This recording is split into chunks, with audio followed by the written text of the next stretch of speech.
सतयुग सतयुग देवताओं का युग है। मतलब सतयुग में चारों तरफ सिर्फ देवता ही दिखेंगे, जिनके अंदर सिर्फ प्रेम भावना रहती है।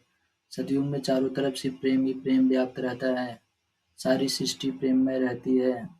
प्रेम के कारण ही सतयुग के सारे देवता लोग, समस्त प्राणी, पेड़ पौधे, सूर्य, चंद्रमा और ब्रह्मांड के कण कण एक सूत्र में बंधे हुए होते हैं और एक दूसरे से जुड़े हुए होते हैं, जैसे कि एक परिवार।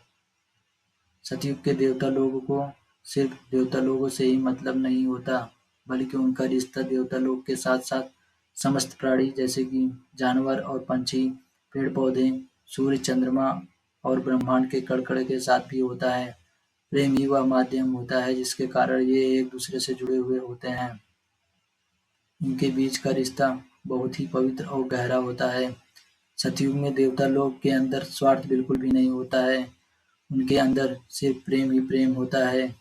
प्रेम के कारण ही वे अपना हक किसी भी प्राणी के ऊपर नहीं जताते हैं और ना ही किसी भी प्राणी के साथ जबरदस्ती करते हैं और ना ही उनको अपना गुलाम बनाते हैं।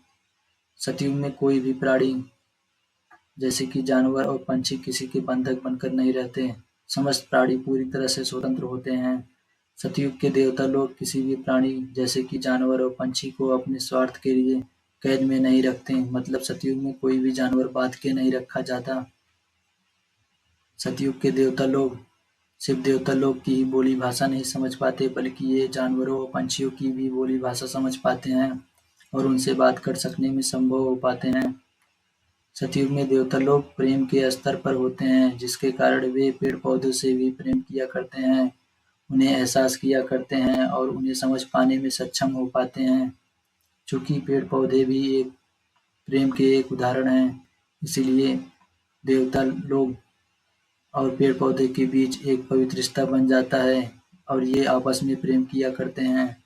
सतयुग में देवता लोग पूर्ण रूप में जीवन जीते हैं, एकदम ईश्वर की तरह, जिनको आत्मज्ञान की प्राप्ति भी हुई होती है। इनका जीवन आनंदमय और उच्च कोटि का होता है। ये प्रेम में डूबे हुए होते हैं। इनके अंदर सत्य ही सत्य होता है और सत्य के सिवा कुछ भी नहीं होता है। ये पूरी तरह से ईमानदार और निष्पक्ष होते हैं। ईमानदारी और निष्पक्षता ही इनकी पहचान होती है। ये सत्य यानी ईश्वर के बहुत निकट होते हैं और सत्य यानी ईश्वर से जुड़े रहकर ही अपना जीवन व्यतीत करते हैं। सतयुग में देवता लोग एक योगी के साथ-साथ एक योद्धा भी होते हैं। हर इंसान के अंदर एक जानवर का स्वभाव होता है। यदि कोई इंसान सत्य के रास्ते पर चलता है और पूरी तरह से सत्य हो जाता है, मतलब वह सत्य और प्रेम बन जाता है, तो सत्य यानी ईश्वर से जुड़ जाता है और वह योग करने लगता है और योग के जरिए उसे आत्मज्ञान के साथ ही अपने पूर्ण रूप और स्वभाव का पता चलता है कि उसके अंदर कौन से जानवर का स्वभाव है। सतयुग के देवता लोग स्वार्थ हेतु और विपरीत स्वभाव के लोग के साथ विवाह नहीं करते।